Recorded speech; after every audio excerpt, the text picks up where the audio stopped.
एक केस, एक फोटो और मार्क जकरबर्ग की पाकिस्तान में मौत की सजा, फेसबुक पर ब्लास्फेमी का आरोप और जकरबर्ग की जान पर बनाई। पाकिस्तान में फेसबुक बैन करने की धमकी, मामला कितना गंभीर। मेटा सीईओ खुद बोले, मैं मौत की सजा से बचा। नमस्कार, मैं हूं सिद्धार्थ प्रकाश। क्या हो अगर किसी सोशल मीडिया पोस्ट की वजह से आपको मौत की सजा सुना दी जाए, और वो भी ऐसे देश में जहां आप गए तक नहीं। जी हां, ये मजाक नहीं, बल्कि फेसबुक के फाउंडर और मेटा के सीईओ मार्क जकरबर्ग के साथ ऐसा हो चुका है। खुद जकरबर्ग ने इस बात का खुलासा जो रोगन के पॉडकास्ट में किया और कहा कि पाकिस्तान में उनके खिलाफ एक केस चला जिसमें उन्हें ऑलमोस्ट मौत की सजा दी जा चुकी थी। लेकिन सबसे दिलचस्प बात यह है कि जकरबर्ग को इससे कोई टेंशन ही नहीं थी। अब सवाल ये उठता है कि आखिर पाकिस्तान में ऐसा क्या हुआ कि फेसबुक के मालिक को भी कटघरे में खड़ा कर दिया गया, और क्यों मेटा जैसी बड़ी कंपनी को इस तरह के गंभीर आरोपों का सामना करना पड़ रहा है। चलिए पूरी कहानी को डिटेल में समझते हैं। सबसे पहले तो आपको यह समझना होगा कि पाकिस्तान में ब्लास्फेमी यानी ईश निंदा कानून कितना सख्त है। अगर किसी पर भी यह आरोप साबित हो जाता है कि उसने इस्लाम या पैगंबर मोहम्मद से जुड़ी किसी भी बात का अपमान किया है, तो उसे मौत की सजा तक हो सकती है।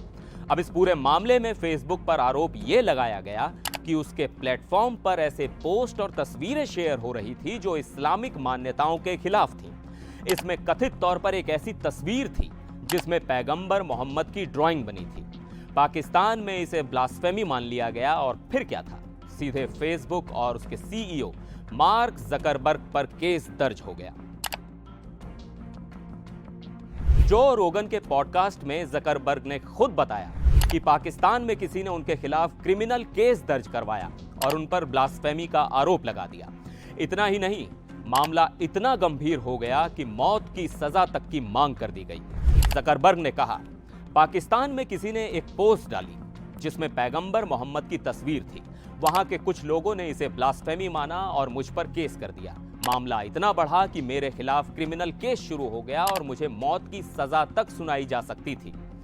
लेकिन इसके बाद जकरबर्ग ने एक चौंकाने वाली बात कह दी, मुझे नहीं पता कि यह मामला कहां तक गया, क्योंकि पाकिस्तान जाने का मेरा कोई प्लान नहीं बन रहा था, तो मुझे ज्यादा टेंशन नहीं हुई। अब आप सोचिए, एक देश में आपके नाम पर केस चल रहा हो और आपको सजा भी दी जा सकती हो, लेकिन आपको कोई टेंशन नहीं। जकरबर्ग के इस बयान ने लोगों को और चौंका दिया। जकरबर्ग ने पॉडकास्ट में यह भी बताया कि दुनिया के कई देशों में फेसबुक और मेटा को कंटेंट को लेकर भारी दबाव का सामना करना पड़ता है। उन्होंने कहा, कई देशों की गवर्नमेंट चाहती है कि हम उनके हिसाब से कंटेंट को मॉडरेट करें। पाकिस्तान जैसे देशों में हमें बहुत ज्यादा कंटेंट बैन करने के लिए कहा जाता है, जो हमारी फ्री एक्सप्रेशन पॉलिसी के खिलाफ जाता है। इसलिए फेसबुक जैसी कंपनियों को हर समय एक बैलेंस बनाकर चलना पड़ता है। लोकल कानूनों का पालन भी करना पड़ता है और फ्रीडम ऑफ एक्सप्रेशन को भी बचाना है।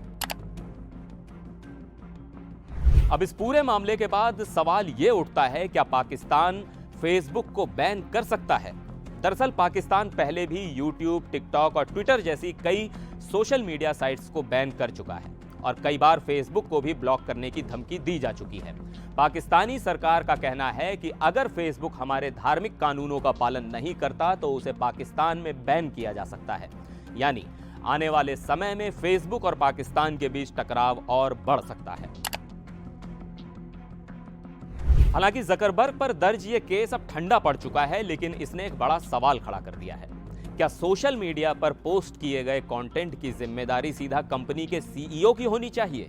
मेटा जैसी कंपनियां फ्री स्पीच और लोकल लॉज के बीच फंसी हुई हैं। एक तरफ ये कंपनियां अभिव्यक्ति की आजादी की बात करती हैं, तो दूसरी तरफ कई देश इन्हें अपने कानूनों के तहत चलाना चाहते हैं। और आखिर में जकरबर्ग भले ही इस केस से डरें या नहीं, लेकिन इतना तो तय है कि सोशल मीडिया और सरकारों की ये जंग आने वाले समय में और तेज होने वाली है।